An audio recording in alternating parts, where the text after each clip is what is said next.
seorang ibu, kisah nyata di Saudi. Ini di Riyadh ini sudah masyhur ceritanya nih. Antara seorang ibu dengan seorang TKW dari Indonesia. Ada satu ibu sudah divonis di Saudi, operasi kanker dia terakhir sebulan lagi. Kalau tidak berhasil, dianggap sudah mati dari sisi medis. Ini keberhasilannya kecil sekali, 10%, 90% mati orang ini. Sebulan lagi menurut ilmu medis. 3 hari setelah divonis begitu sama dokter, sebulan lagi operasi terakhir, datang pembantunya dari Indonesia. Seminggu pembantu itu kerja, bagus sekali kerjanya. Masya Allah bersihin rumah, masak segala. Tuan rumahnya ini senang. Tapi selama dia kerja seminggu, ada satu perilaku TKW ini, membantu ini, yang selalu membuat tuannya mau nanya sama dia tapi nggak enak. Akhirnya setelah seminggu itu ditanya, ternyata dia kalau siang hari, habis selesaikan kerjaan semua, habis siapin makan, dia masuk kamar mandi, lama di kamar mandi pembantu ini. Nggak tahu buat apa gitu.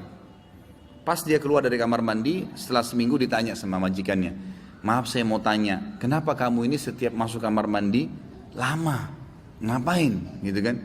Langsung nangis tiba-tiba TKW itu menangis, pembantu itu menangis. Dia tanya kenapa kamu nangis? Dia bilang ceritanya begini sebenarnya. Sebelum saya berangkat ke Saudi di Riyadh ini, 12 hari, ya sebelum saya berangkat ini, 12 hari sebelumnya saya baru melahirkan. Dan saya punya bayi di Indonesia. Saya lagi susuin. Nah saya tinggalkan karena keadaan ekonomi. Terpaksa saya tinggalkan. Visa sudah keluar, saya melahirkan, saya berangkat. Nah saya masuk kamar mandi ini, saya keluarin air susu saya. Karena kalau tidak payudara saya sakit. Coba, kalau antum dengar keluhan seperti ini dari pegawai, dari staf, dari orang, apa yang antum lakukan? Perhatikan perilakunya muslimah ini, ya. Majikannya buat apa? Ini ternyata menjadi penyebab, penyakitnya hilang. Apa yang dia buat? Dia bilang, baiklah. Sambil dia nangis, dia dengar ceritanya, dia bilang, baiklah. Dia masuk, gajinya itu 800 rial per bulan.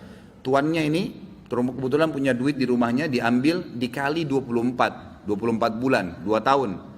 Ini kurang lebih ya, sekitar 20 ribu rial sekian, 50 juta rupiah. Dikasih pembantunya, ini uang kamu ambil.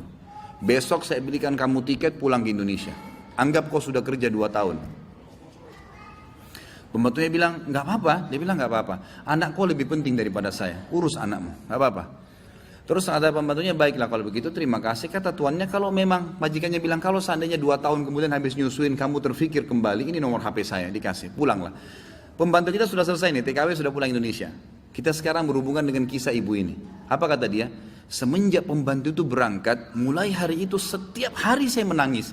Menangisnya bukan karena sedih penyakit saya merasa terharu, susah menggambarkannya, terharu betul dan bersyukur kepada Allah. Bagaimana Allah membukakan pintu itu buat saya.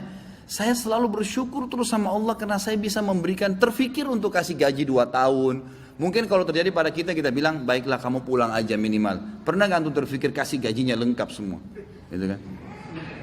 Dia bilang, saya terharu kenapa saya bisa lakukan itu. Dan saya selalu bersyukur sama Allah, saya bisa lakukan sementara memang ini ada vonis mati dekat lagi secara medis gitu kan. Dia bilang, tiap hari saya menangis. Dan setiap kali saya menangis, saya merasa ada satu kepuasan dan keadaan saya lebih baik. Ringkas cerita, tiba masa operasi, ditelepon rumah sakit, disiapin semuanya alat operasi. Ini sudah jelas akan menemui ajal kalau secara medis. Tiba di rumah sakit, dicek sebelum operasi, dokternya duduk setelah cek di kursi lalu bertanya, kamu berobat kemana sebulan ini?